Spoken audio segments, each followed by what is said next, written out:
हरि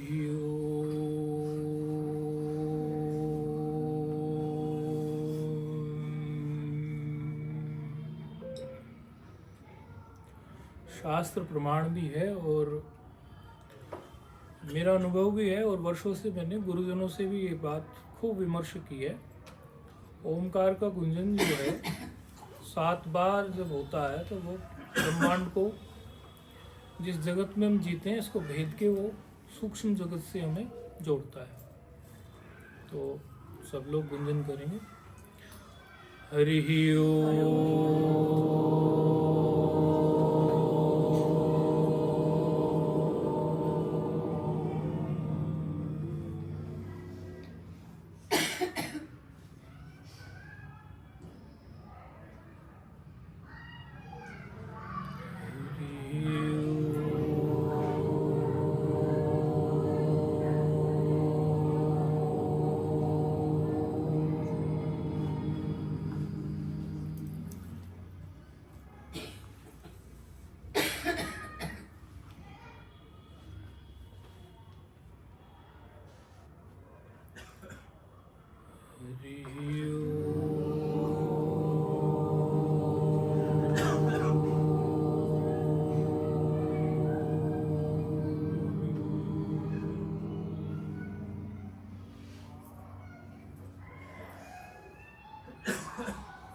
नारायण समारंभां शंकराचार्य मध्यमाम् अस्मदाचार्यपर्यन्तां वन्दे गुरुपरम्पराम्।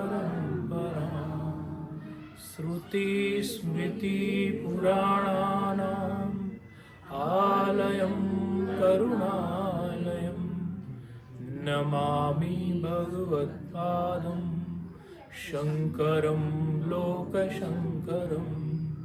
शङ्करं शङ्कराचार्यं केशवं बादरायणं सूत्रभाष्यकृतो वन्दे भगवन्तं पुनः पुनः। ईश्वरो गुरुरात्मेति मूर्तिभेदविभागिने व्योमवद्व्याप्तदेहाय दक्षिणामूर्तये नमः। गुरुर्ब्रह्मा गुरुर्विष्णु गुरुर्देवो महेश्वरः गुरुर्साक्षात् परब्रह्म तस्मै श्री गुरवे नमः। ध्यानमूलं गुरोर्मूर्ति पूजामूलं गुरोपदं मन्त्रमूलं गुरोर्वाक्यं मोक्षमूलं गुरोर्कृपा।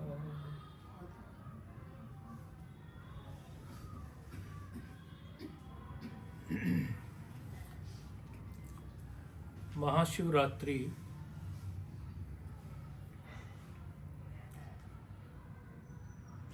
महीने में,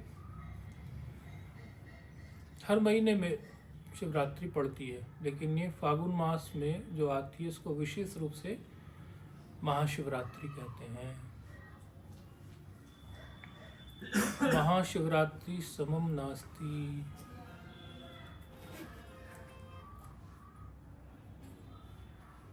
क्या करती है ये? शयति, शयति माना नाश करती है। शयति तापम पापम अशुभम,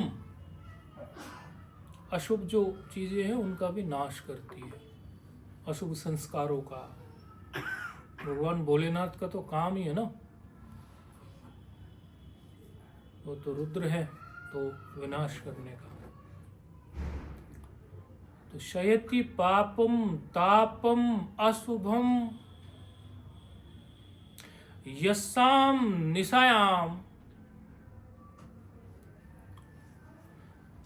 शयति पापम तापम अशुभम यस्याम निशायाम। और वो कैसे करेगी? यहाँ तक तो हमने ये कहा कि ये जो शब्दों का उपयोग किया कि ये ऐसी निशा है, जो रात्रि है, जो पाप को, ताप को, अशुभ को, संताप को हरेगी। लेकिन कैसे? बोले व्रतेन या उपवासेन तपेन जपेन जागृण। बोले जप से, तप से, जागरण से ये आपके पापों को, तापों को शमन करेगी, हरेगी, विनाश करेगी। वर्ष भर की जो तपस्याएं हम अनेकों प्रकार से व्रत उपवास के माध्यम से करते हैं, वो यदि कोई चूक भी जाए, और महाशिवरात्रि पर उसने थोड़ा कड़ा अनुशासन रखा, नियंत्रण रखा मन पर, क्योंकि खाने पीने पे भी नियंत्रण है, और आहार का तात्पर्य केवल हम जो मुंह से लेते हैं उस आहार से नहीं है। आहार का मतलब होता है जो पंच इंद्रियों से ग्रहण करते हैं, पंच गोलकों से, वो आहार ही कहलाता है। आंख से जो ग्रहण करते हैं, नाक से जो ग्रहण करते हैं, कान से जो ग्रहण करते हैं, जिह्वा से जो ग्रहण करते हैं, त्वचा से जो स्पर्श ग्रहण करते हैं, इन सब पर कम से कम आज एक बड़ा नियंत्रण हमें लगाना है।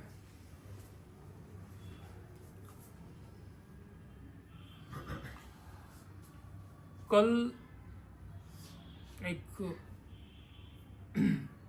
दंडी स्वामी जी को हम सुन रहे थे, तो हमारा परिचय है और अच्छे गुरुजन है, और बड़ा स्वामी कृपात्री जी महाराज की परंपरा से हैं, धर्म संघ से, जिन्होंने स्वामी कृपात्री जी महाराज धर्म सम्राट, आप लोग जानते हो, जिन्होंने गो हत्या के लिए बड़ा आंदोलन भी निकाला, और कि गो हत्या बंद हो, और बड़ी बड़ी सरकारों से उस समय भिड़ गए। उसकी वर्तमान सरकार इंदिरा सरकार थी, उन्हीं की परंपरा से सुनता। व्याख्यान शिवरात्रि का व्याख्यान दे रहे थे, तो खूब कई बार, एक बार नहीं, कई बार अपने व्याख्यान के बीच में कई बार उन्होंने कहा, और कई दिन से कह रहे थे। हम ये अन्य गुरुजनों की बातों को लेकर इसीलिए आप लोगों को बताते हैं, ताकि आप लोगों को वो बात और परिपक्व हो जाए और पक्की हो जाए कि ये बात प्रमाणित है। वो कह रहे थे कि भाई देखो, आपकी बात को मानने वाला इस पृथ्वी पे कोई 2 आदमी, 4 आदमी, 5 आदमी, 10 आदमी कुछ तो होंगे। बोले इनको इस महाशिवरात्रि का किसी न किसी प्रकार से जागरण कराइए, उपवास कराइए, मंत्र जप कराइए, ये खाली न जाने पाए। तो क्या करती है ये? बोले शयति अशुभम पापम यश्याम निशायाम जपेन तपेन, तो सा रात्रि महाशिवरात्रि। लिंग पुराण है जिसमें भगवान शिव की महिमा और भगवान शिव के प्रतीक चिन्ह, शिवलिंग की महिमा, शिव उपासना, महाशिवरात्रि इत्यादि के बारे में शिव महापुराण में भी वर्णन है, श्रीमद् भागवत में भी वर्णन है, लिंग महापुराण में भी वर्णन है। तो हम तो लिंग महापुराण देख रहे थे, जैसे शिव महापुराण देखी हुई है पहले से। बड़ा सुंदर ये वचन हमें मिला उन्होंने। देखो एक मतलब इसमें ये कथा भी है और ये वचन को हम कथा से भी समझाएंगे। एक तो ये शिव प्रिया है, शिव प्रिया तस्य उपासना अर्था रात्रि, मतलब उनकी उपासना के अर्थ के लिए ये रात्रि है। अब ये जो हम अभी पंक्ति बोलेंगे इसमें बहुत सार छिपा हुआ है। बोले ज्ञातो अज्ञातो वापि कृत्वा मोक्षदा भवेत। क्या मतलब हुआ इस बात का? बोले जिसको ज्ञात है इसकी महिमा वो तो जानकर करेगा। किसी व्यक्ति को पता हो कि ये काम अच्छा है वो जान के करेगा। वो किसी व्यक्ति को ये पता ही ना हो ये काम अच्छा है और वो फिर भी कर दे, बोले ऐसे महाशिवरात्रि है। अब ये जो ज्ञातो अज्ञातो अपि, इसकी कई कथाएं महापुराणों में है। एक छोटी सी हम बताते हैं। एक शिकारी था, सभी ने सुनी होगी। जो महाशिवरात्रि का वर्णन सुनते हैं उन्होंने तो सुनी होगी, जो नहीं सुनते शायद वो पहली बार सुनेंगे। एक शिकारी था, शिकार के लिए जंगल में चला गया। शिकार का कुछ पता नहीं, अभी मिले तभी मिले, 2 दिन बाद मिले, 1 दिन बाद मिले, तो चलो थोड़ा जल लेके भी चलते हैं, एक कमंडलों में पी लेंगे। शिकार की तलाश में पेड़ पर चढ़कर बैठ गया कि दूर से ही यहीं से जो है बाण चलाएंगे और जो भी हिरण इत्यादि का शिकार मिलेगा उसको ले लेंगे। और उसको पता ही नहीं था अनजाने में कि वो बेल पत्र के पेड़ पर बैठ गया। उसको ये नहीं पता था कि ये जो पेड़ है ये बेल पत्र का है। शिकार लगाने लगा, अपना तीर खींच के, तो एकदम सावधान अवस्था करनी पड़ती है तीर खींचने के लिए। ढीला ढाला होके तो ऐसे तीर नहीं चलता ना। या तो आज आप कथा सुन रहे हो तो कहीं भी आपकी दृष्टि हो उस पर ध्यान हो, या तो आपकी दृष्टि हम पर हो। आप है, हम है, और हम दोनों के बीच में भगवान भोलेनाथ है ताकि आप चूको नहीं, कोई बात आपसे चूक ना जाए, नींद ना आ जाए आज नींद का दिन नहीं है, तपस्या का दिन है। तो सावधान होके चलाए, लेकिन वो चूक गया तीर से। लेकिन जैसे तीर चलाने लगा या कुछ, एक तो उसके कमंडलू से जल छिटक गया और पेड़ से पत्ते भी झड़ गए। तीर सावधान होके किया ना ऐसे। और उसे पता भी नहीं था कि सहज रूप से बेलपत्र के वृक्ष के नीचे एक शिवलिंग, स्वयंभू शिवलिंग भी वहां थे। उसको पता नहीं था। जल उस पर गिर गया, भगवान शिव जी शिवलिंग पर, पत्ते भी गिर गए बेल के, शिकार नहीं हो पाया। ऐसे करते करते शाम से शुरू किया। बेचारा सारे दिन से बैठा था तो नहीं आया था। सोचा अंधेरे में ये आते हैं तो शाम से शायद आने शुरू होंगे, दिन में तो नहीं आते, न हिरण अपने छिपे रहते हैं। तो शाम से शुरू हुआ ये, दोबारा फिर ऐसी ताना चूक गया और फिर से वो जल छिटक के शिवलिंग पर गिर गया और बेलपत्र गिर गया। तिबारा तीर और 3 बार और 4 बार, 4 बार ऐसा ही हो गया। और अद्भुत बात ये हुई कि रात्रि के चारों पहर में उससे ऐसा हो गया अनजाने में। तो जैसे ही चौथे पहर में हुआ, वो हिरणी जो थी कथा तो यहाँ तक कहती है कि जो भाग जाती थी, छिटक जाती थी, वो अपने परिवार सहित भी आ गई। उसको पता नहीं भगवान ने क्या प्रेरित किया कि ऐसे को क्या शिकार, हम ये खुद ही चल पड़ते हैं ऐसे के लिए, तो ऐसा शिकारी। इसकी जाने अनजाने में भगवान पूजा ही करवा रहे हैं। शिकार तो हुआ ना हुआ, उसकी कथा की तो कोई बात नहीं, लेकिन मुख्य बात यहाँ ये थी कि भगवान प्रकट हो गए। आप कौन हो? बोले मैं वही हूँ जिसपे तुमने बेलपत्र चढ़ाए हैं और जल चढ़ाया है। बोले मैंने चढ़ाया ही नहीं है, तुझे पता नहीं है।